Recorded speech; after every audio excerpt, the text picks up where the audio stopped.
The following is an official lore video of the Dark Diaspora Universe, a journey in world-building project.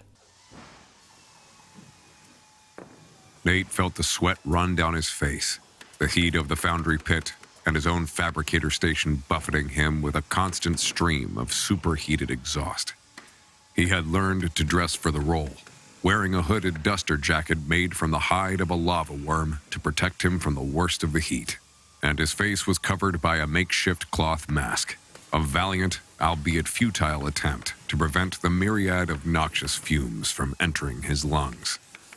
Nate's station was one of 12 in a fabricator unit that ringed the floor opening to the foundry levels below. From the pit in the center, an endless line of fabricated parts rode a squealing conveyor belt to each of the fabrication stations before returning to the fiery depths. Nate was at Station 6, his regular spot. From here, he controlled a cutting laser that trimmed the metal hull plate used on one of the more common brigs in the compact. His role was simple. He just pressed a button as a plate approached, and the laser's red glow illuminated his face as superheated metal fragments and offcuts were cast into the air. Nate glanced over at the Station 5 operator to his left. That was Reggie's, an older Latin man that was the senior fabricator of the crew. He manned a metal press and folding station that had no lasers or cutting. Comparatively easy work, owing to his seniority. Reggie glanced up and saw Nate looking over at him and gave Nate a thumbs up.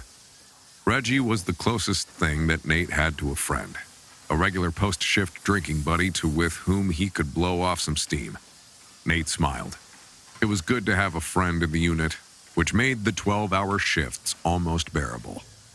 Reggie and Nate's connection was disturbed by the sudden groaning from the conveyor in front of Reggie's station. It looked like one of the plates had been knocked askew and was catching on the station frame as it passed. The conveyor ground to a halt with a flourish of sparks and with a cacophony of bleeding alarms. Nate saw Reggie sigh heavily. There was a process for addressing a conveyor blockage, requesting an intervention crew and waiting for their typically delayed arrival. Of course, any delay cost production, and lost production meant lost wages for the workers of the unit. So, Reggie did what all of them had been informally encouraged to do by the supervisors and managers alike, and attempted to remedy the problem himself. Awkwardly reaching over his station console, Reggie tugged at the hull panel trying to dislodge it. At first, his efforts appeared to be in vain. Yet, soon the plate began to budge. Nate was relieved when he saw Reggie's plate move back into place, and within moments, conveyor alarms were silenced, replaced by the whirring of belt gears once more.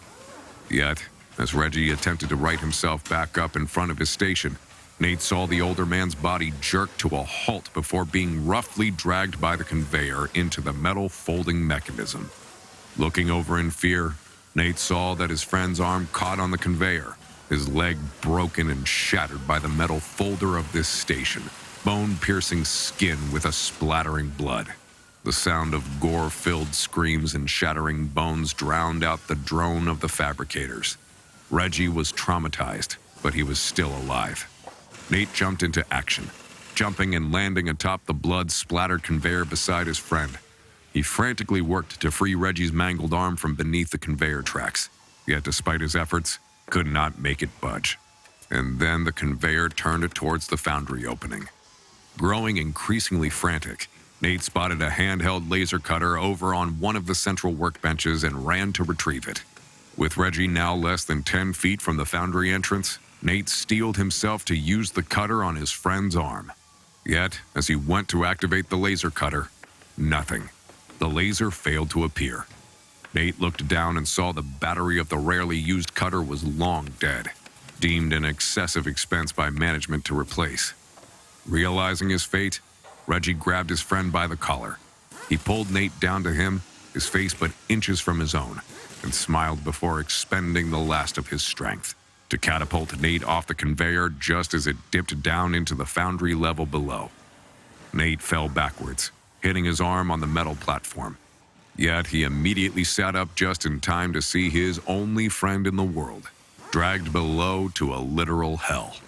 A series of sharp, agonizing screams, even more terror-filled than before, echoed from below as Reggie was subject to nameless industrial tortures. Then, there was silence. Lying there for a moment in abject shock, Nate barely noticed the entrance of his sweaty supervisor, followed by 3 of the intervention crew. The supervisor approached Reggie, his bulbous face remorseful, yet with a stoic mask, and reached down and helped a distraught Nate to his feet. The supervisor slowly walked Nate over to Station 5, which was covered with the blood spatter of his now dead friend, and patted the young man on the shoulder before speaking in an apologetically upbeat tone. "Congratulations on your promotion to senior fabricator."